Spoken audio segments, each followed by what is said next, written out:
د روژاتي دپاره پیشنمۍ ډېر اړین دی. دې کې الله تبارک وتعالی خاص کر په دې اوقاتو کې ډېر زیات برکت ویښوي. نبي کریم صلی الله علیه وسلم فرمایي تسحروا فإن في السحور برکه.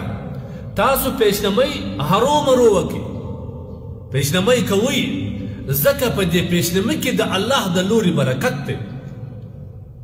او یو خدا چې د پیشنمۍ دپاره چې کوم کس راکښېنستی هغه ته الله تبارک وتعالی د تهجد لمونځ هم نصیب کوي.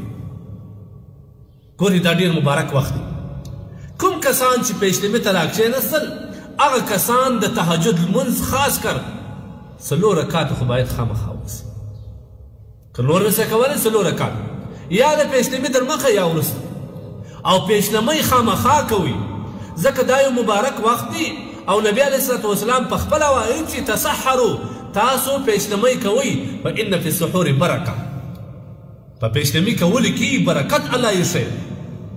بل روایت کې راځي نبی کریم صلی الله علیه وسلم فرمایي برکت په درو شیانو کې الله ایښی. یو د هغه درو شیانو څخه دا دی چې هغه پیشنمۍ. په دې پیشنمۍ کې د الله تبارک وتعالی د لوري ډېر زیات برکت. بل روایت کې راځي ان الله وملائکته، الله تبارک وتعالی او د هغه فرشتې یصلون علی المتصحرین، الله رحمتونه نازلوي کوم کسان چې پیشنمۍ ته راکښېنستلي وي، سره د دې چې پیشنمۍ ستا لپاره فایدهمند وي. بیا به د ورځې ورځې نه یې تږي به نه یې، خوراک تکه یې، فایده یې تا ته رسېږي. لیکن الله څومره مهربانه رب دی. الله وایي ان الله، نبی علیه السلام فرمایي چې الله تبارک وتعالی او د الله فرشتې هغه کسان چې هغه پیشنمۍ کوي پر هغوی باندې رحمتونه نازلوي. کله کله چې د صلات نسبت فرشتو ته وسي استغفار مرادي، یعنی هغه کسان چې پیشنمۍ ته راکښېنستل فرشتې د الله څخه د هغه کس په باره کې استغفار غواړي چې خدای یې د هغه وبخښه. بل روایت کې راځي نبي کریم صلی الله علیه وسلم فرمایي چې زموږ او د اهل کتاب، موږ او اهل کتاب چې یهود او نصارا دي، د دې د روژې په مابینځ کې فرق په پیشنمۍ باندې دی. کم کسان چې پیشنمۍ کوي هغه پرې مسلمان ښکاري، کم کسان چې په پیشنمۍ روژه نیسي هغه مشابهت کې د هغه اهل کتاب راځي. لهذا دا ډېر مبارک وخت دی او دا پیشنمۍ سنت طریقه ده.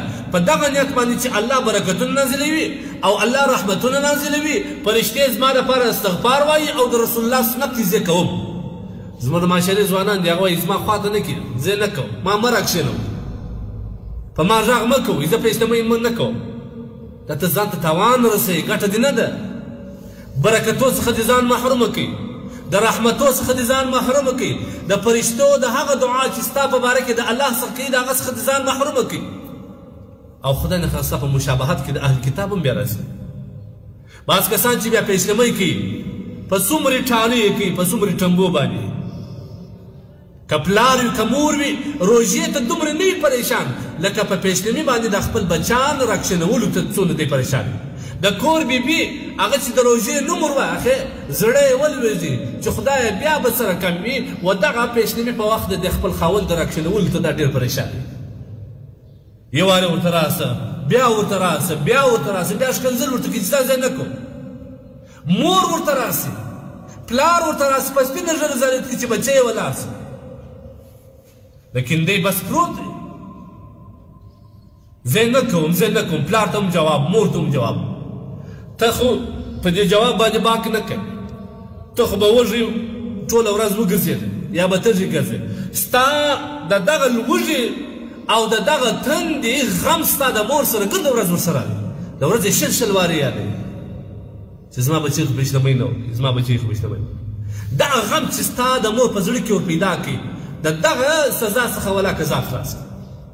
ته خو راووځې د کوره، په موټرسایکل یا په موټر کې کښېنې راسه خپل کاروبار ته، لیکن ستا پلار په تا باندې ټوله ورځ غمګینه دی چې زما بچي خو نن څه وخوړل او نه یې وچښل، روژه یې نیولې، د خدای څنګه به یې.